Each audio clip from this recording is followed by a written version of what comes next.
What's up? I'm back. I'm back at the smoker's hut. My eyebrow looks a little crazy, but ignore that. All right. I'm here because I just want to make a quick video discussing something that is very important to me and very special to me. It's a little dark in here, so let me just turn on a light. 1 second.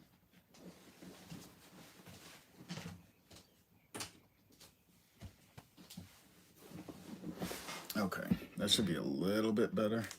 Maybe if I move my light. Yeah, that should help.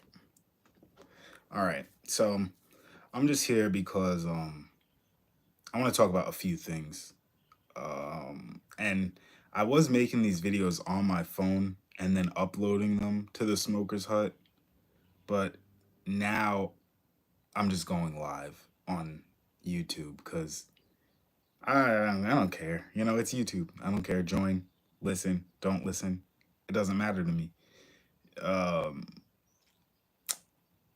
they're gonna try to block my voice because I've said a lot of things on this channel that are true, but it's a harsh truth. A lot of people don't want to hear it or accept it, and the government doesn't want that out there. So they're going to monitor this page. But there's a couple things I have to discuss.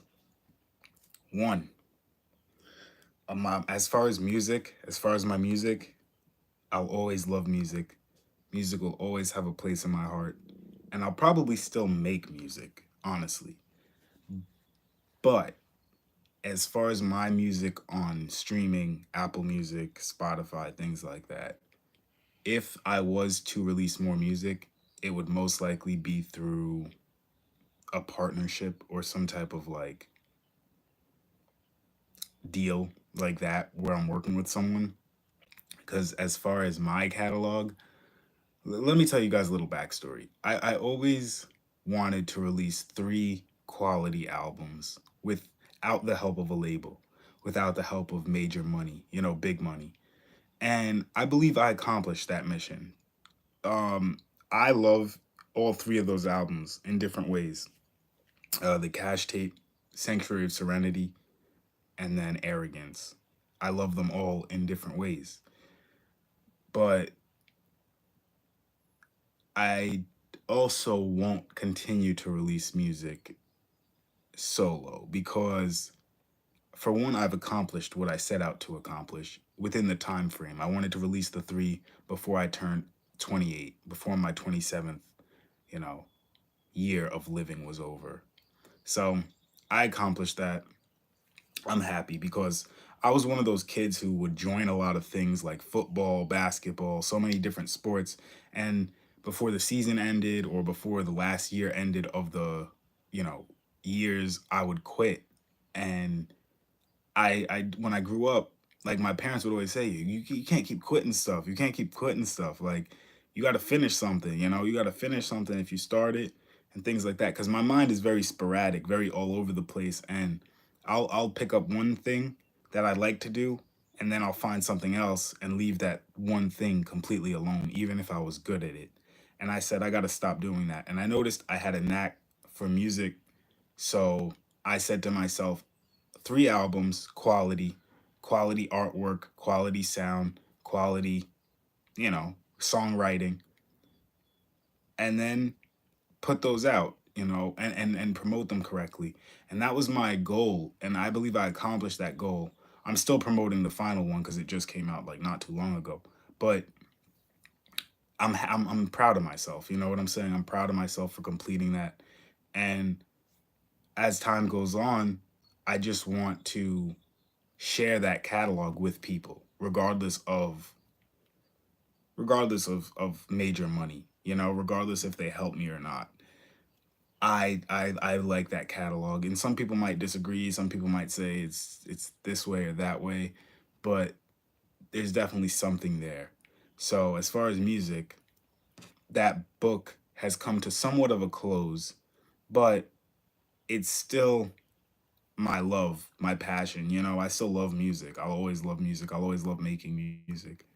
But this was planned years ago, for me to stop at my third album after it's released.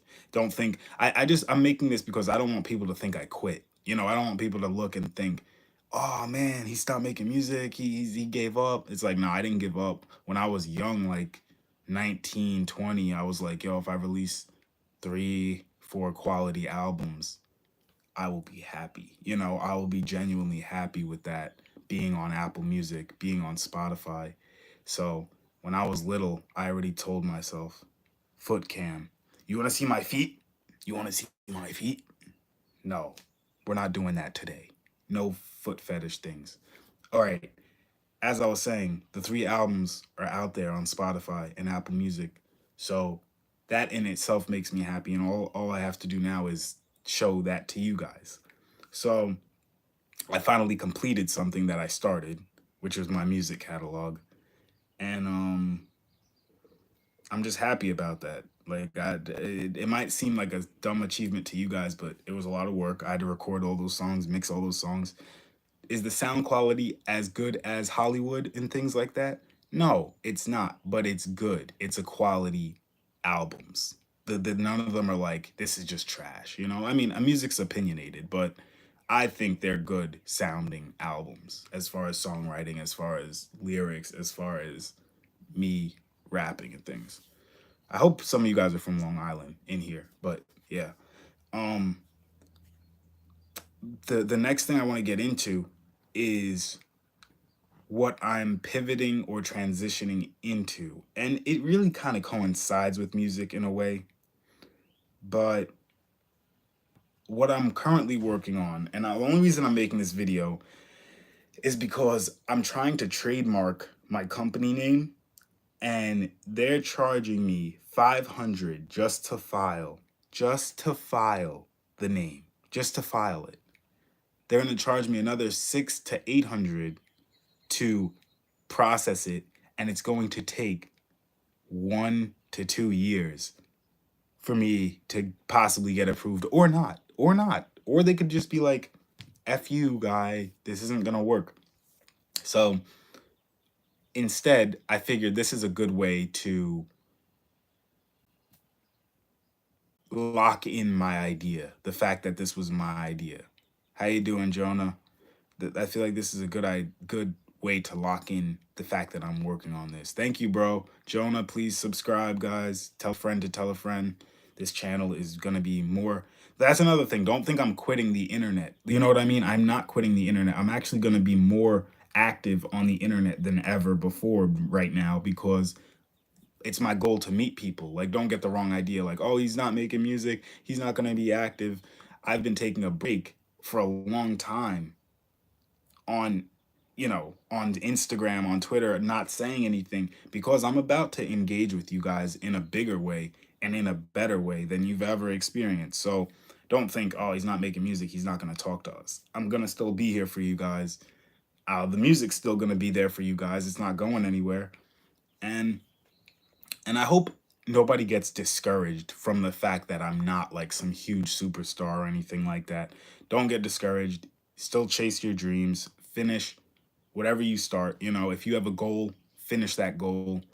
And you never know what could come of it. You never know. Like maybe a few months from now, I work with someone huge, or a few weeks or years from now, somebody picks up my catalog and is like, I want to put this in a movie. You don't know, but at least you finished what you started, and that's respectable. So whatever you set out to do it. You can do it. I'm telling you, just apply yourself because it's not like I was miserable this whole time making this stuff. I was having fun. I was socializing. You can still have fun, but just keep your mind on your time frames and your deadlines because if you don't, you're going to look back and regret it.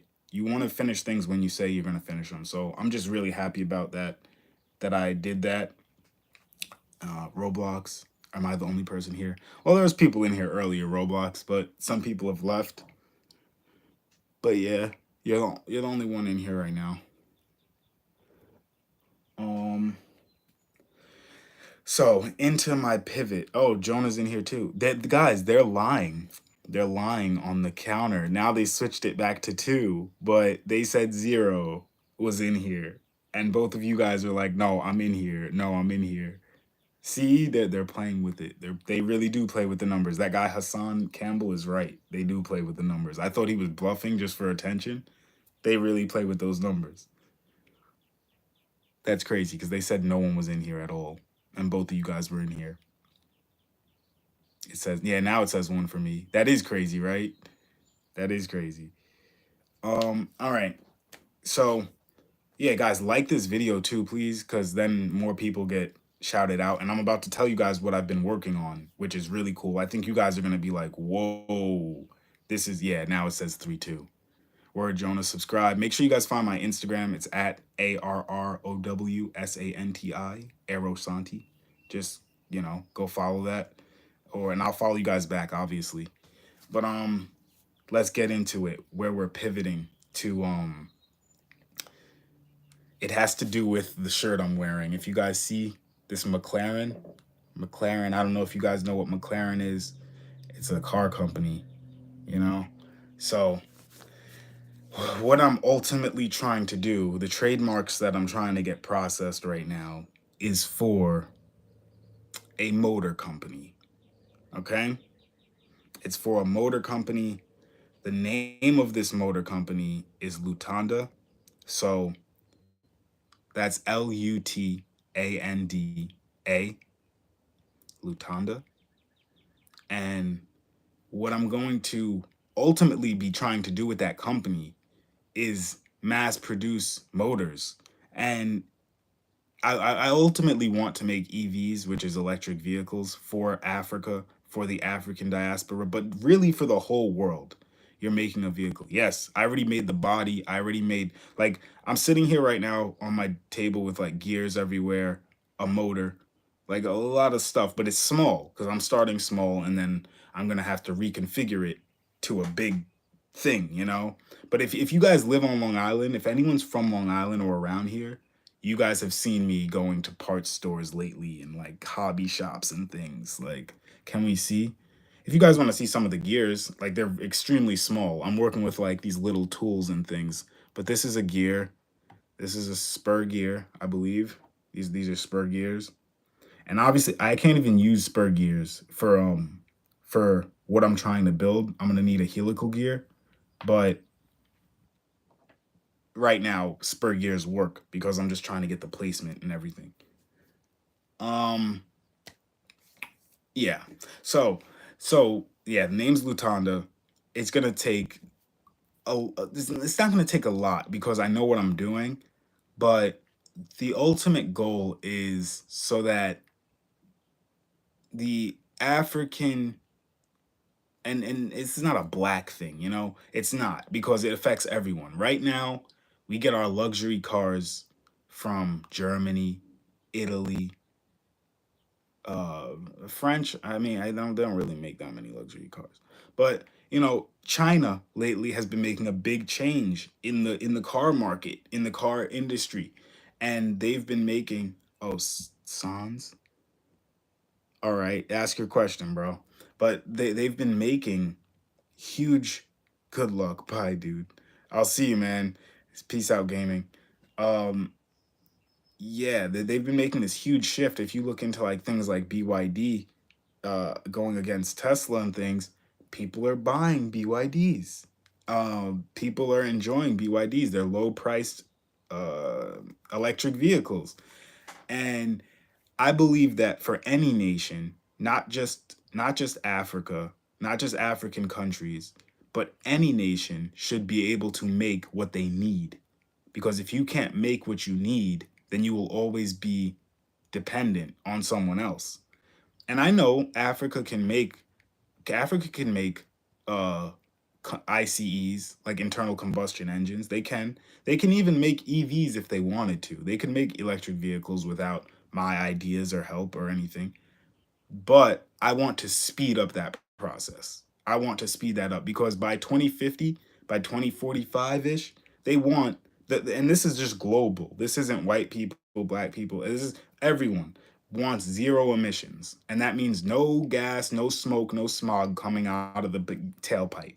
Just electric, pure clean electric, green energy. That's what they want. So if that's what they want, why not get out ahead of the ball? And before we start buying and importing a bunch of electric vehicles from, whether it's China, whether it's Europe, whether it's wherever, Brazil, they start making them. Before we even start doing that, why don't we start the manufacturing front of electric vehicles? Then we at least we have self-dependent. And if we want to buy other ones, oh, you want a fancy, you know, you want a fancy Ferrari or Porsche, they're all going to be electric anyway, so there's no point. Originally, when I was thinking of this idea, I wanted to go ICE. I wanted to go internal combustion engine. But then I thought about it and I'm like, everything is switching to electric anyway.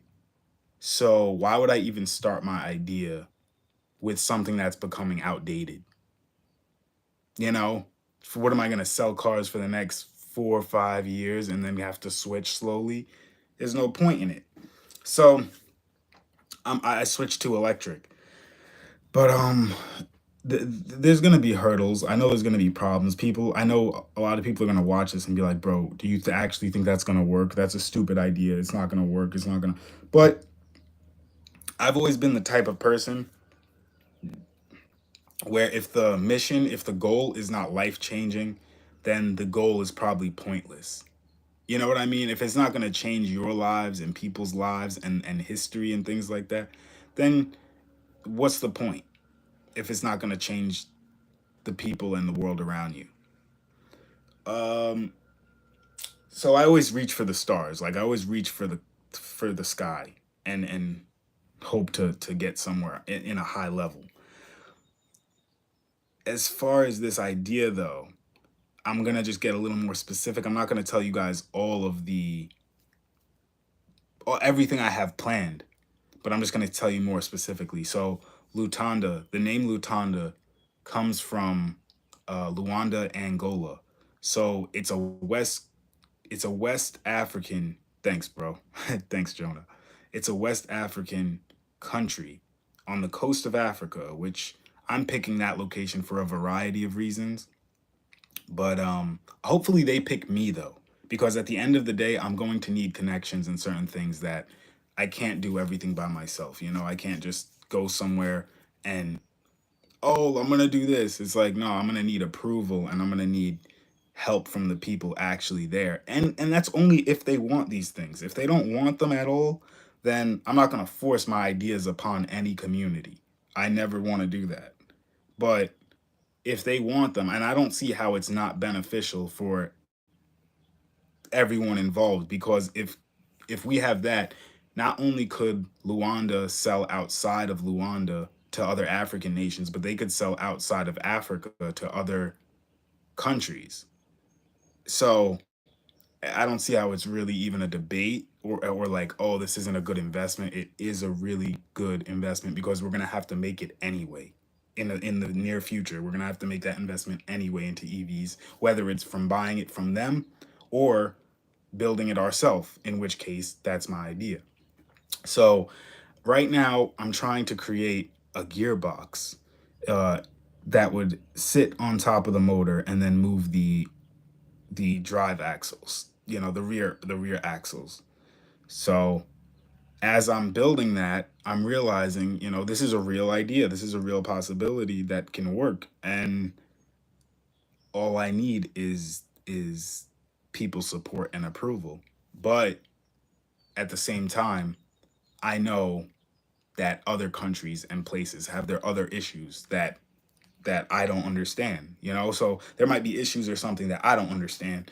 And I go over there and they're like, oh, you don't understand this or that, or the roads or this and that. Like I'm looking at a lot of different issues across Africa. But the reason I want to do this ultimately is because I want my car company to be luxury, but I also don't want it to be unaffordable. I want there to be affordable class vehicles in my car company, and then I want there to be high class vehicles. Part of that is because here I got some models I'm gonna show you guys of cars that have been built. Right, this is the fun part. It's like when the teacher brings the TV into the classroom. All right, so look, check this out. This is a McLaren, right? This is a model McLaren. Doors go up and whatnot. Doors go up. That's a McLaren. I believe McLarens are British. I believe these are British. All right, UK. Beautiful car. Beautiful silver McLaren. I think this is a P1. All right. I've always been into cars too, guys. If you guys didn't know that, I've always been into cars. My dream car is a Maserati Quattroporte. If anyone wants to buy one for me, that is my baby right there. So this is a rare car called Sesto Elemento. It's a Lamborghini. I've known about this car since I was little. The first few they only made I think one out of like 144, 144, or that might be the LP 144. But they made they made like 100 to 200 of these cars. They didn't make a lot of them. Only 100 to 200 of these models, and people bought them so fast that I think they ended up making a few more after that. But this car is beautiful. Now, remember the last car was British. This car is Italian. So Italy, which is very close to Africa, they're like, I look at them as our foreign friends. Even though we've historically had problems in North Africa, that doesn't matter because you're so close to us. But yeah, this is Italian. Beautiful Lamborghini, beautiful Sesto Elemento. You could look that up and it will show you the Italian beauty. And then this final one, I believe, is this a Huracan? No, I think this is a Ventador. Yeah, this is a Ventador.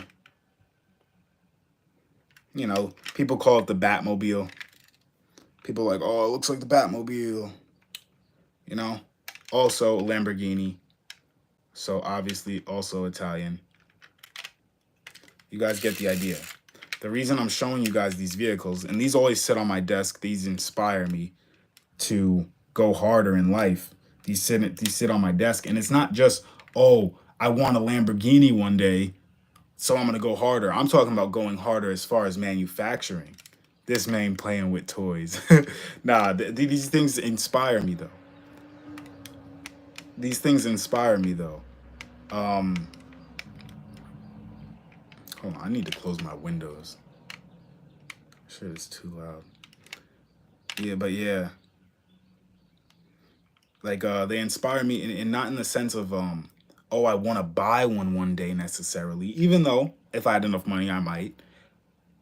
It's more like look at the artistic manufacturing behind this. Look at the parts, look at the doors, look at everything that goes into this just for you to sit in and go fast, you know, or listen to music or have a good time. And I love that. So I said to myself, Italian, British, all these different things, but there's never any African option. There's never any African option for cars, for luxury cars. They got a few cars and buses and trucks, but luxury, when you want to take out 100,000, you want to take out a bag and you're like, yo, I'm trying to slide in something nice. We don't have an option. And that's not good because even outside of Africa, and people say, oh, well, don't care what people think. You know, it doesn't matter what people think of you, but it does matter what people think of your people. Because if people think, oh, well, we just make these things because we're smarter than you guys and you guys are poor and you guys can't do it. It's like, no, we could do it. We just don't do it because we profit off of raw materials. We profit off of the sale of petroleum, like oil and things like that. So we don't need to go and make these elaborate machines, right? But we can't keep thinking like that because we can't keep thinking like that though because as time goes on, China has machines that are wicked, bro.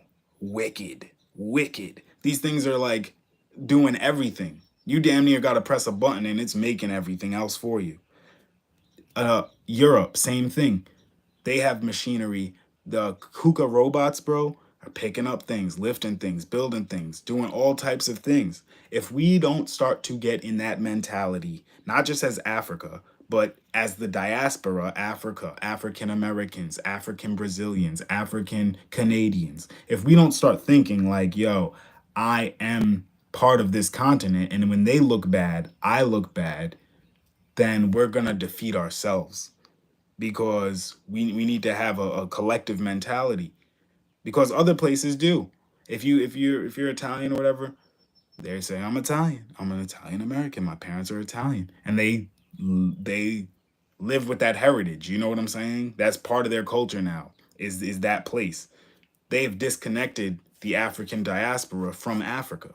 So if we can rebuild those ties and bring our ideas back to that country, that continent, then it could be great. You know, it could thrive. But I have no other alternative place to go. Like people are like, oh well, forget Africa. We're African Americans and things like that. But it's like, bro, at the end of the day, Africa is the home base of black people. It is. It's hot. It's by the equator. Other cultures and other ethnic groups, it's harder for them to survive there and things like that. Africa is the home of black people. And then, you know, the rest of the globe and stuff, we travel here, there's Eskimos, there's all types of different things. But I'm saying we need to improve Africa to the best of its ability, where it's always shining. It's always a shining example on the globe. And I want to be a part of that. At no matter what. No matter what. I want to be a part of that. No matter what it takes. So, my goal with this ultimately, I'm not going to tell you guys all my business plans and ideas, but with Lutanda, ultimately, I want to have a luxury vehicle option. And it's going to be electric just because that's where the future is going. But I want to create a luxury option for the Africans and the African diaspora. Let's say you become a millionaire or billionaire, you know, you're hustling, you're working, or you have a business and it's just cranking, doing great, and you want to treat yourself. You shouldn't have to give your money to Italy. You shouldn't have to give your money to France. You shouldn't have to give your money to Britain for a nice car. You just shouldn't. So there should be an option. All right, I ran up a nice little, you know, 2, 3 mil. I'm gonna treat myself to $100,000 car. Take out a little hundred, you know, whatever. All right, let's see what Africa got. If it doesn't appeal to you, it doesn't appeal to you. But at least there was an option. At least you had the choice to give your money back to your, you know, ethnic group. And I'm not saying you should be racist. You shouldn't. If you like an Italian car, go buy the Italian car. If you like a British car, go buy the British car. If you know, but at least you have an option where you say that's not bad, or you know that does what I need it to do. At the end of the day, I could get that, and also it would create a self sufficiency inside of Africa where they're able to hoard and utilize or sell more of their natural resources because it's like, well, now you're conserving on gas consumption in your own country so you can export more if you'd like and make more profit. All I want to do, I hope Africans see this video. I hope, you know, they share it with their friends. I hope you guys share this with Africans because I really hope that we can work together on this in a way that gets us ahead. And I know people are like, "Oh, well, you don't need luxury things. We don't need all these items." It's not about that. It's about staying on track with the rest of the world. If people are advancing and making machines that do these things, these robots for them, and we're not, that's how you get eventually overtaken. That's how your culture gets overtaken. That's how your language, your knowledge, and things gets overtaken because your people become impressed with these people's things because we didn't compete. You see what I'm saying? So then when foreigners come in with their objects and their items and their trinkets, you get more impressed. You want to learn their culture, you want to learn their language, you want to learn all about them. But they spent time crafting those things. We need to spend time crafting those things to a point where when people invade or try to do something to Africa, we're almost like, yeah, that's interesting, that's cool, but we know how it works and we've done this before. We have our own factories, we have our own robots, we have our own programming that, you know, it's your stuff might be impressive, but we're either on par or surpassing you in this field. So our people are not too impressed by your things, and you know, and you can't alter our culture with your inventions. Also, if you don't follow suit to what the rest of the world is doing, you fall behind technologically. And what I mean by that is, let's take the invention of the firearm, right? Now, everyone has firearms. Every government, every military has weapons, right? That fire projectiles.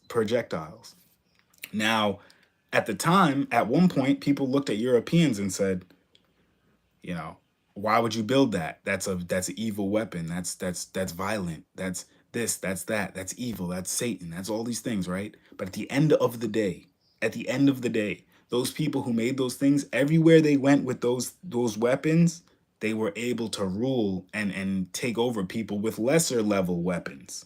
If your weapons aren't as good as a musket or whatever they were building at that time, then you're going to get overtaken. It's that simple. So, for protection and knowledge being spread down to the next generation as well. If we don't have these things in Africa or within the African diaspora, how do we expect the kids of the next generation to learn how to operate these things? They shouldn't have to go to Europe to learn. They shouldn't have to go to Asia to learn these things. They shouldn't have to go to America to learn these things. Right here, we have a factory. You want to learn about motors? You want to learn about, compression of items? You want to learn about different elements? Let's do it. Sit down. We're going to learn about it. But if we sit here and we say, oh, you want to learn about sports cars and how to design them and things like that? All right, go to Italy. Oh, you want to learn about electric cars and how the motor works and things? All right, go to Asia. You know what's going to happen? People are going to start to look at their own culture and people and say, oh, we're failing. We're failures. We're not doing too good. I got to go here to learn this and I got to go there to learn that. That's no good. We need industry and manufacturing. It doesn't have to be as big as other countries because some countries need manufacturing to even have a decent GDP. A lot of African countries aren't in that position because it's like we extract our minerals or resources and sell those, and that's enough to keep us afloat. But what happens is, yes, your resources are you're very blessed because you have those resources that you can sell. But what happens is, as these other people are trying to find any way to make money and turn these items into things, they're learning their kids are learning how to operate these machines. They're learning how to smelt these things. They're learning how to code. They're learning all these different things in a whole different world, a technological world that if you don't go down that rabbit hole, you'll never understand, you know? So that's dangerous because then when you come in contact with these people, they got, they can spy on you. They could do anything. They could do anything. So you need a good amount of people who understand how these things work. I know how EVs work. I know how coding works. I know how microchips work. I know, if those people understand those things, then they're not going to be so impressed when somebody comes by with them or invades with them. And they're also not going to be confused by the technology. You don't want your people confused by the technology that other people have. You want them to say, that's interesting and maybe even a little scary, but I do understand how it operates and works. So that's my main thing. Lutanda, out of Luanda, Angola. I want to work with the government, the businesses there, and the people there and in the surrounding countries to ultimately bring electric vehicles, luxury and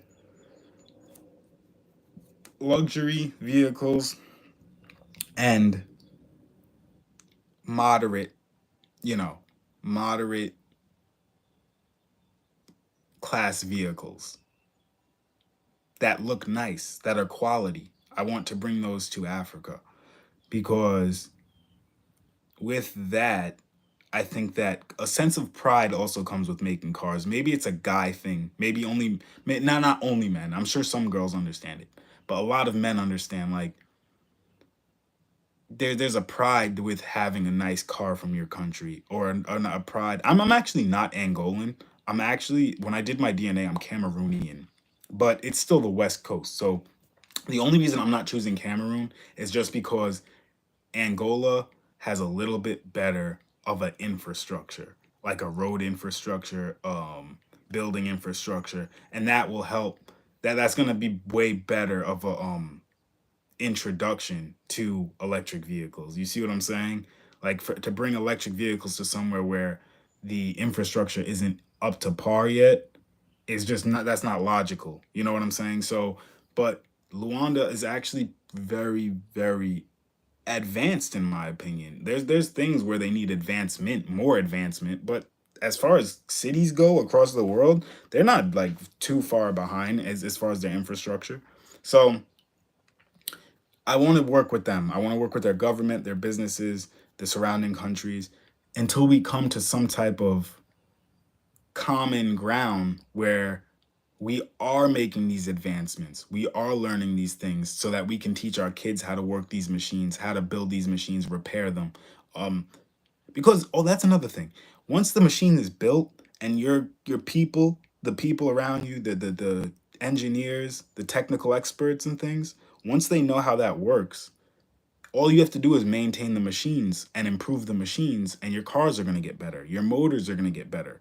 Your refrigerators are going to get better. Everything's going to get better as you learn how to tinker with those machines, because that the machine is making the machine. You know, that's the world people are living in, and that's how mass production happens now. In Asia, they have machines making other machines. In Europe, machines making other machines. So once, if you don't know how those initial machines work, though, then it's like you're starting from level one, and this other person, not only do they know how the refrigerator works or the electric vehicle works that the machine made, but they know how the machine that made the machine works. You see what I'm saying? That's important to teach our next generation. And I love fun. I love, a lot of different elements of African American culture, but I think there's a time for fun and there's a time for play. And I'm at an age where I think it's very important. I said there's a time for fun and there's a time for play. I meant there's a time for fun and there's a time for work. And there's I think I'm at an age where it's very important to get the work mentality into my generation and the next generation, because we've had a lot of fun. We've been having a lot of fun for a long time. We've been, our whole life is kind of revolved around fun. And, I'm a hard worker and things like that. But we just need that extra step where we're no longer chasing someone else's item, but we're chasing making the item. Do you see what I'm saying? Not I want a Ferrari. How do I build a Ferrari? Not I want a Lamborghini. How do I build a Lamborghini? That's my mentality shift. Instead of, you know, I want a big house with a huge in-ground pool. Well, how do we find a company that knows how to build in-ground pools and outdoor, mansions? Do we have a contracting company that can do that or something? If we can do those things, then we're going to be completely fine, because no matter who comes into Africa or into the African, and helping Africa helps all of us. I have a lot of Black Americans, a lot of African Americans who will tell me, forget Africa, bro. Forget that. They're not helping us. They're not doing anything for us and things like that. Oh, hold on. I gotta close this, bro. They're doing a lot. One second.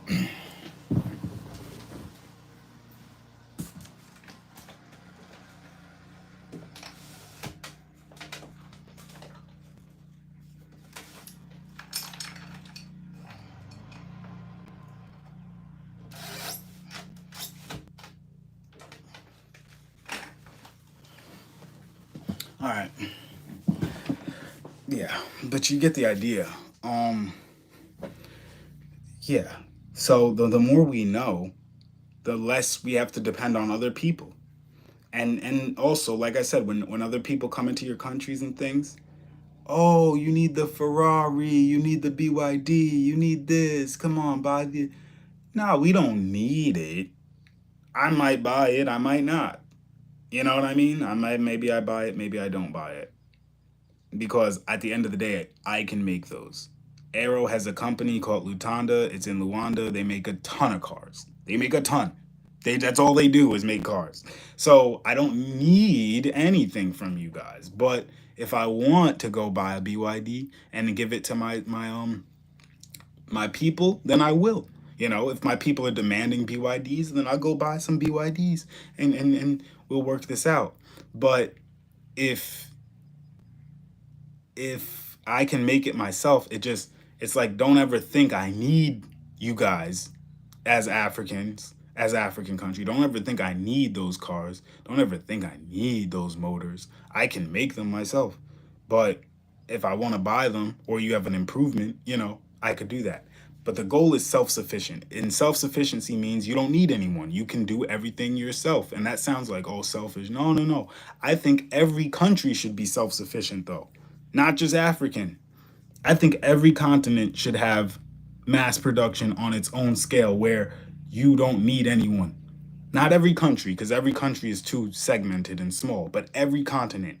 Asia, you should have BYDs making electric vehicles. Do I want Ferrari or maybe a Lutanda? Yeah, sure, maybe. But at the end of the day, I don't need it because I got BYD. Italy, I got Ferrari. I got Lamborghini. So now Europe, I don't need anything.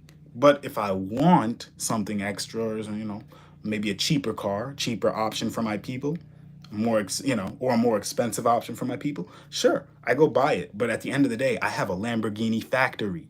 I don't need anything, you know. So I have a Fiat factory. I don't need anything from anyone because at the end of the day, I'm producing this. All I need is the metal to make it. So I think that's important.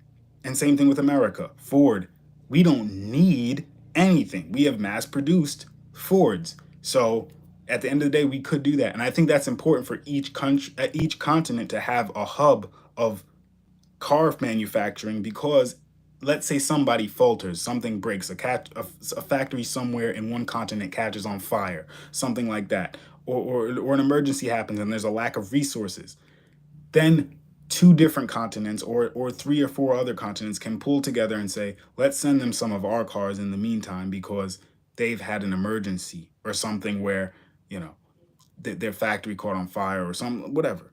And let's replace that.